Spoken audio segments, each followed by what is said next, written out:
Imagine your bedroom light switch disappears. Not breaks, disappears. Your phone flashlight is gone. Streetlights are gone. The fridge glow is gone. Even that tiny microwave clock that somehow lights up your entire kitchen at 2 a.m. is gone. Now it is night. Actual night. The kind of darkness where your hand becomes a rumor. And somewhere outside, something is moving.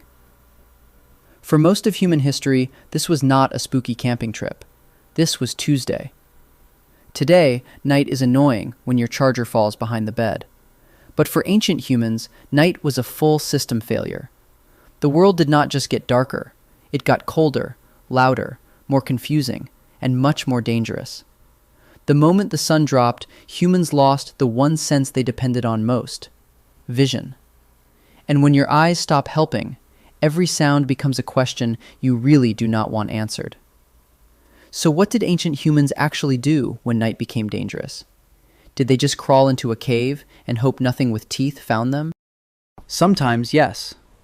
But the real answer is much smarter, messier, smokier, and more uncomfortable. First, darkness changed the rules.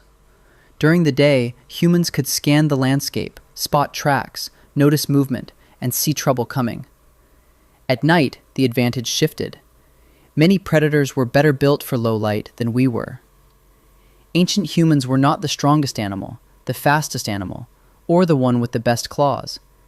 We were basically anxious meat with opinions. So surviving the night meant turning weakness into teamwork. That is where fire became more than a cooking tool. Fire was heat, light, protection, comfort, and a giant glowing sign that said, "Please rethink your dinner plans." It did not make humans invincible, but it changed the mood of the campsite. A small fire created a circle where people could see faces, tools, food, hands, children, and anything getting too close. Outside that circle was the unknown. Inside that circle was, maybe we survive until breakfast. But here's the part movies skip. Fire does not take care of itself. Ancient humans could not just turn it on and walk away. Fire had to be fed. Too little fuel and it faded. Too much fuel and it sparked, smoked, or burned through precious wood. Wind could push smoke into everyone's face. Rain could weaken it.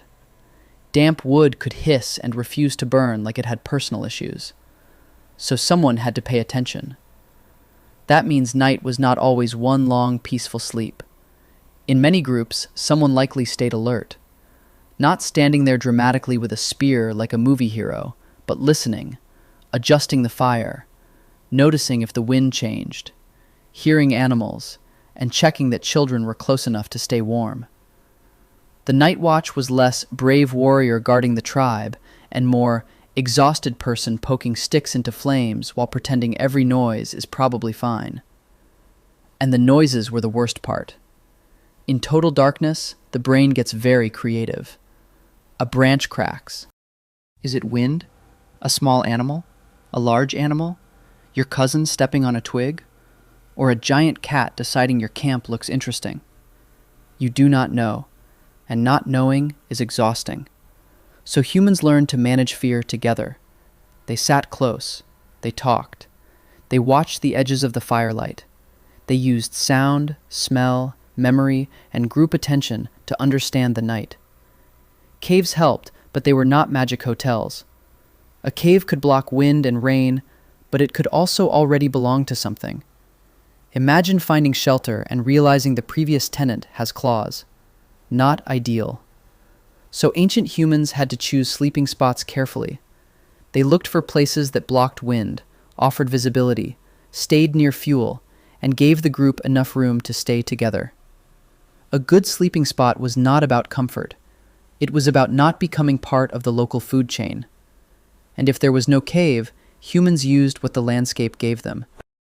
Rock overhangs, trees, brush, grass, hides, and simple windbreaks could reduce cold and help trap warmth.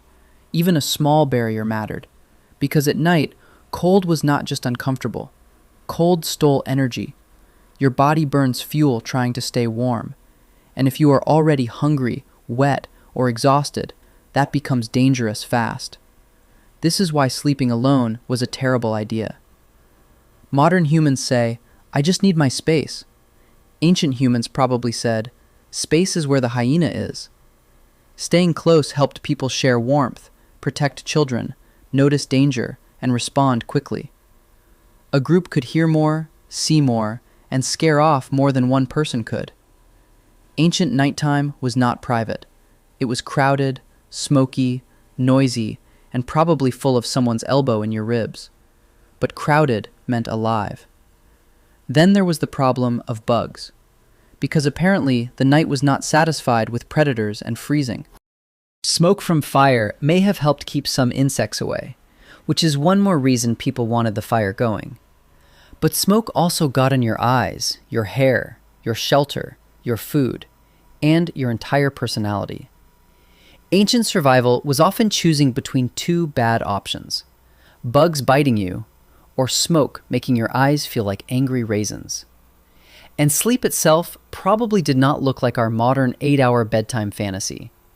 People likely rested in chunks, woke during the night, shifted positions, checked the fire, responded to noises, nursed babies, adjusted coverings, or talked quietly. Night was not a clean block of unconsciousness. It was a cycle of rest, alertness, warmth, sound, and caution. The fire also created something powerful: a social zone. After sunset, when work became harder and movement became risky, people gathered. They repaired tools, shared food, taught children, watched flames, and told stories. The scary dark outside made the warm circle inside feel even more important.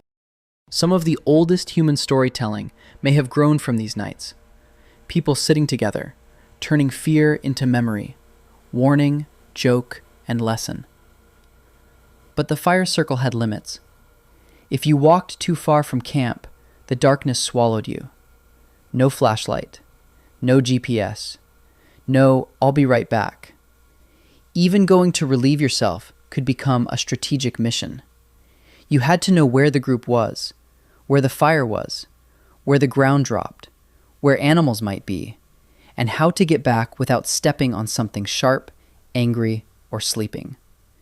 So ancient humans survived dangerous nights by stacking small advantages: fire, group sleeping, careful shelter, listening, shared warmth, smoke, watchfulness, memory of the landscape. Knowing which sounds were normal and which sounds meant everyone should suddenly become very awake. And that is the big difference between us and them. We think of night as the end of the day. For ancient humans, night was a test. Every sunset asked the same question: did you choose the right place? Keep the fire alive, stay close enough together, and notice danger before danger noticed you. Today, when the lights go out for 5 minutes, we start acting like civilization has collapsed. We wave our phones around, complain about the Wi-Fi, and open the fridge even though we know the power is out. But ancient humans lived in a world where darkness arrived every single day, and there was no switch coming to save them. So the next time you turn off the lights and crawl into bed, remember, your ancestors survived nights filled with cold, smoke, bugs, glowing eyes, strange